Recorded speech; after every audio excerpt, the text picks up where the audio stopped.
नमस्कार, हमारा नाम है समरीन और आपने देखना शुरू कर दिया है लाइव सिटीज। देखिए 13 अप्रैल 2019 को राहुल गांधी ने कर्नाटक में मोदी सरनेम को लेकर एक टिप्पणी की थी, जिसके बाद बीजेपी नेता पूर्णेश मोदी कोर्ट चले गए थे और राहुल गांधी के ऊपर मामला दर्ज करवा दिया था, जिसके बाद सूरत कोर्ट ने राहुल गांधी को दोषी करार दिया था और 2 साल की सजा भी हो गई थी। जिसके बाद आपको मालूम है कि ये मामला सुप्रीम कोर्ट भी चला गया और अब इस मामले में ताज़ा अपडेट ये है कि अब इस मामले में अगली सुनवाई 4 अगस्त को होगी। लेकिन अब सवाल कई हैं। सवाल ये है कि अब क्या कुछ होगा इस मामले पर। सवाल ये भी है कि क्या राहुल गांधी की मुश्किलें अब खत्म हो जाएंगी या फिर बढ़ने वाली हैं। तो आज हम इस तमाम मौजूओं पर चर्चा करेंगे और इस बातचीत को आगे बढ़ाने के लिए हमारे साथ मौजूद हैं पटना हाई कोर्ट के सीनियर एडवोकेट देव प्रकाश जी। सबसे पहले बहुत शुक्रिया जी। तो जैसा कि मैंने शुरू में ही कहा कि ये मामला अब आगे बढ़ता चला जा रहा है। देखिए सबसे पहले तो हम ये जानना चाहेंगे कि राहुल गांधी पर जो धाराएं लगाई गई हैं, धारा 499 और धारा 500, इसका मतलब क्या होता है? देखिए, धारा डिफेमेशन का कानून है कि अगर आपने कुछ ऐसा बात कहा या लिखा, लाइबेल कहते हैं, अगर आप लिख करके किसी का, जैसे कोई अखबार में लिखे, किसी कोई मैसेज कर दिए और उसकी मानहानि हो गई तो उसको उसमें भी डिफेमेशन होता है। या आपने कुछ कहा ऐसा जिससे किसी की प्रतिष्ठा गिर गई, किसी की इज्जत हो गई, किसी कुछ हानि भी उससे हो गया। अब आपने किसी के बारे में कुछ ऐसा कहा उसकी शादी रुक गई, उसकी हानि, उसकी नौकरी ख़त्म हो गई, तो वो हानि हो गई। तो ऐसे केसेज में ये डिफेमेशन का कानून मानहानि कानून है। ये कानून अंग्रेज़ों के समय का ही बनाया गया था, मानहानि का सिस्टम बनाया गया था।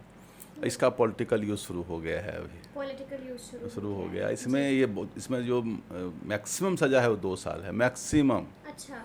तो 2 साल सज़ा मैक्सिमम है और अधिकतर हमको आज़ादी के बाद से अगर बहुत सारे मामले को भी देखा जाए तो आज तक किसी को 2 साल सज़ा हमारे समझ में नहीं हुई है। मैक्सिमम पनिशमेंट 2 साल इसमें दिया हुआ है। और ये मामला तो मजिस्ट्रेट के अगर हो भी गया था तो डिस्ट्रिक्ट जज के यहाँ ही रुक जानी चाहिए थी। अच्छा। आश्चर्य ये लग रहा है कि हाई कोर्ट तक भी नहीं रुका। बिल्कुल। हाई कोर्ट ने जो 125 पेज का जो निर्णय दिया है, पूरा निर्णय मैंने नहीं पढ़ा, कुछ जो एक्सेप्ट आया है लाइव लॉ पर उसको हमने पढ़ा है, उसके हिसाब से केवल बना लिखी पढ़ी हुई बातें हैं। अगर इस ढंग से अगर सज़ा होने लगेगा तो देश में लाखों ऐसे केस होंगे और पूरा पार्लियामेंट, पूरा विधानसभा, पूरा विधान परिषद एक सब जज के हाथ में चला जाएगा। अच्छा। कोई आदमी पर केस कर देगा कि हम इनके ये कहने से हमारी मानहानि हो गई, और मानहानि हो गई, सजा 2 साल करवा दीजिए, उनका मेंबरशिप खत्म हो जाएगा, सांसदी रद्द हो जाएगी। तो ये कहीं न कहीं से हमें लगता है कि कोर्ट एक मोहरा बन गया है राजनीति के केस में।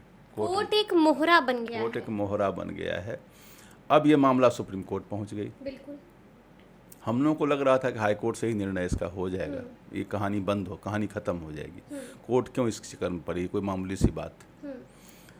तो अब सुप्रीम कोर्ट में पहुंच गई। अर्जेंट हियरिंग में इसका एक्सेप्टेंस भी हो गया था। आज मामला लगा हुआ था। जो जस्टिस BR गवई साहब थे, उन्होंने कहा कि हमारे पिताजी कांग्रेस के नेता रहे हुए हैं, हमारे भाई अभी भी कांग्रेस में हैं। अगर आपको कोई हर्ज ना हो तो अगर कन्फ्लिक्ट ऑफ इंटरेस्ट, बायसनेस का अगर कुछ मामला बनता है तो हम रिक्यूज करने को तैयार हैं। वो तो उन्होंने अपनी एक्स्ट्रा सेफ्टी बरती। तो उन्होंने जो अपोजिट पार्टी उनसे ही पूछ लिया कि आप लोगों को एतराज़ अगर है, कहीं ऑब्जेक्शन है तो अपने आप को विड्रॉ कर लेंगे, जिसको रिक्यूजल कहते हैं लीगल लैंग्वेज में। तो लोगों ने कहा नहीं, हमें कोई ऑब्जेक्शन नहीं है। तो उसमें उन्होंने कहा कि इसमें हमको रिप्लाई देने का समय दिया जाए। जो अपोजिट के पार्टी जेठमलानी साहब, महेश जेठमलानी, उन्होंने कहा हमें रिप्लाई दिया जाए। तो उन्होंने कहा 125 पेज का ऑर्डर है, पढ़ेंगे, रिप्लाई देंगे। इस पर उन्होंने अभिषेक मनु सिंघवी साहब, जो राहुल गांधी के एडवोकेट, उन्होंने कहा कि चूंकि वायनाड में इलेक्शन है, कहीं इलेक्शन कमीशन बीच में अधिसूचना, कहीं उपचुनाव ना हो जाए, ये मामला बहुत दिनों से पड़ा हुआ है, इस पर अर्जेंसी में किया जाए। तब भी वो BR गवई साहब जो जस्टिस हैं, उन्होंने कहा कि नहीं, इसमें चूँकि ऑर्डर बड़ा है, इसको पढ़ने में समय जाएगा, रिप्लाई देने में समय जाएगा, तो उन्होंने उसको 4 अगस्त लगाई। लेकिन साथ साथ उन्होंने यह भी कहा कि स्टे देने के लिए जवाब की ज़रूरत नहीं थी। उन्होंने यह भी कहा कि ऐसे केसेज में, स्टे के केस में जवाब दें न दें, ऐसे भी स्टे दिया जा सकता था। तो 4 अगस्त को देखिए क्या होता है। हमें लगता है सुप्रीम कोर्ट इसको सील कर देगी केस को। आपको लगता है कि राहत मिल जाएगी? राहत मिल जानी चाहिए बिल्कुल। हम लोग को जहाँ तक लीगल नॉलेज है, जो एक्सपीरियंस है, और सुप्रीम कोर्ट अभी जिन हाथों के द्वारा चल रहा है वहाँ निर्णय हो जाएगा, वो राजनीतिक मोहरा नहीं बनेगा। अच्छा ठीक है, थोड़ा सा हम ये जानना चाहेंगे आपसे कि जिस तरह से सुप्रीम कोर्ट ने कहा है, पुण्येश मोदी को कहा है, गुजरात सरकार को कहा है कि आपको हम कुछ दिनों की मोहलत देते हैं, हमें उनको नोटिस जारी कर दिया है, हमें जवाब चाहिए, तो क्या होगा आगे? नोटिस अपोजिट पार्टी को जाता ही है। जब भी कोई केस आप फाइल करते हैं तो कोर्ट का नियम है कि दोनों पार्टी से सुना जाता है। कोर्ट तो मतलब कोर्ट का सिंपल है कि दोनों पक्ष जब अपना बात, एक एक्स पार्टी निर्णय तो देगी नहीं, उनका भी सुनेगी, तो उसके तहत उस नियम के तहत है कि उनका भी सुन लिया जाए, नहीं तो एक्स पार्टी ऑर्डर हो जाएगा। बिल्कुल। अच्छा ये बताइए कि जिस तरह से हमने देखा कि जब ये मामला हाईकोर्ट में गया था तो हमने देखा कि 66 दिन लग गए थे इस मामले में निर्णय आने में। देखिए, और ये भी हमने देखा कि राहुल गांधी का जो केस हैंडल कर रहे हैं अभिषेक जी, उन्होंने भी ये कहा था कि राहुल गांधी का ये केस है, विपक्ष के बड़े नेता हैं, कुछ भी हो सकता है, और जिस तरह से देरी हो रही है इस मामले पर, उस पर उन्होंने सवाल उठाया था। तो मेरा सवाल ये है कि क्या गुजरात सरकार या फिर क्या बीजेपी के जो नेता हैं पुण्येश मोदी, जिस तरह से देरी हो रही है, तो क्या इसके पीछे इन लोगों का नहीं, कोर्ट का अपना प्रोसीज्योर है। 66 दिन हाईकोर्ट के लिए बहुत ज़्यादा समय नहीं है। उसमें जो प्रोसीज्योर है 66 दिन कम समय ही माना जाएगा। उसमें उन बातों पर कोई टिप्पणी करना सही नहीं होगा। कोर्ट तो अपना समय लेती है, अपना करती ही है। हम लोग को लग रहा था कि हाईकोर्ट से इनका रिलीफ इनको मिल जाना चाहिए। क्यों नहीं मिला? क्योंकि आपने अभी भी ये कहा। बिल्कुल, हाईकोर्ट से तो बड़े बड़े केसेस में रिलीफ मिल जाते हैं, रिलीफ नहीं मिले। कहाँ कमजोर पड़ गए थे? राहुल गांधी का मामला कहाँ कमजोर पड़ गया कि हाईकोर्ट से राहत नहीं मिली? राहुल गांधी को भी इस केस में कहा गया था कि अपना क्षमा मांग, जो कोर्ट में कहा था कि अपोलॉजीज दे दीजिए, तो उन्होंने भी नहीं दिया था।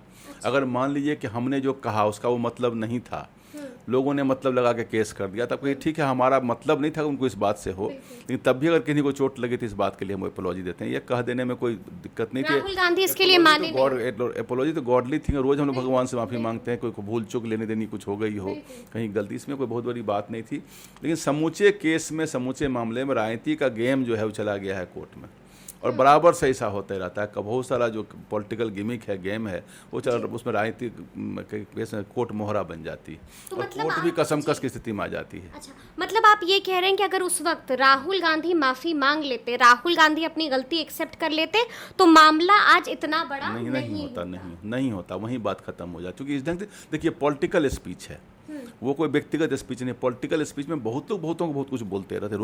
रोज आप सुनते रहते हैं, किसी को कुछ बोल दिया। जो भाषाएं जो यूज हो रही हैं, हमारे हिसाब से देश की आज़ादी के इतने कम दिनों में वो भाषा यूज नहीं होनी चाहिए थी।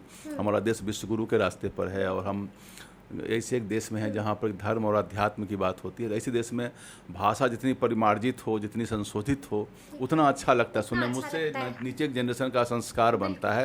लेकिन जिस ढंग से गिरावट हुई, हमें तो कई बार देख के चिंता होती है कि आज़ादी के इतने कम दिनों के अंदर इतनी भाषा गिरावट राजनीति में क्यों हो गई, चाहे किसी का वो बोले या कोई और बोले। ठीक है, हम ये भी जानना चाहेंगे कि ये भी चर्चाएं हो रही हैं कि अगर मान लीजिए सुप्रीम कोर्ट से राहुल गांधी को राहत नहीं मिलती है, तो उसके बाद क्या राहुल गांधी की गिरफ्तारी भी हो? तब तो हो जाएगी, क्योंकि सजा उनको मिला हुआ है ना, गिरफ्तारी, कन्विक्शन है ये, कन्विक्शन, सजा मिल चुका। अगर नहीं होगा तो गिरफ्तार हो जाएंगे। बिल्कुल। तब उसके बाद रिलीफ का कोई उसमें है, कोई चांस नहीं बनता है। क्रिमिनल केस है ये। अच्छा, तो मतलब मुश्किल बढ़ भी सकती है अगर रिलीफ नहीं हुआ तो, लेकिन हमें 90% चांस अगर रिलीफ मिल जाएगा। ठीक है, तो एक आखिरी सवाल आपसे लेंगे। 4 अगस्त अगली सुनवाई होने वाली है। आपको, क्योंकि आप भी काफ़ी एक्सपीरियंस्ड लॉयर हैं, तो हम आपसे ये जानना चाहेंगे कि क्या लगता है, आपको क्या लगता है, क्योंकि इधर भी पूरी जोर आजमाइश की हुई है, उधर भी पूरी जोर, मतलब इधर भी जोर है, उधर भी जोर है, क्या लगता है किसका पलड़ा भारी होगा और राहुल गांधी के केस में आगे क्या होगा? देखिए, हमें जहाँ तक कानूनी ज्ञान है और अनुभव है, उसके अनुसार उनको राहत मिल जानी चाहिए। बाकी तो निर्णय से पहले, निर्णय हम लोग एज ए एडवोकेट पूछिएगा तो कुछ नहीं बोल सकते, क्योंकि निर्णय से पहले एडवोकेट कुछ नहीं बोल, जब तक कोई निर्णय आने जाए हम लोग क्या बोल सकते। लेकिन जो आपने कहा संभावना की, तो हमने अपने ज्ञान और अपने अनुभव के आधार पर कहा कि उनको राहत मिलनी चाहिए। बाकी निर्णय क्या होता है वो सुप्रीम कोर्ट करेगी, उसमें कुछ भी बोलना प्रिजुडिस हो जाएगा बोलना, वो नहीं बोलना चाहिए। तो देखिए, इन्होंने साफ बताया है कि निर्णय से पहले निर्णय हम नहीं ले सकते हैं, लेकिन संभावनाएं जताई हैं। साफ कहा है कि मुझे तो ऐसा लगता है, जब मैंने पूरा केस पढ़ा तो मुझे ऐसा लगता है कि राहुल गांधी को राहत मिल जानी चाहिए। अब देखना होगा कि आगे क्या कुछ होता है, लेकिन इस तरह के तमाम अपडेट्स के लिए ऐसे ही हमारे साथ बने रहिएगा और देखते रहिएगा लाइव सिटी। शुक्रिया।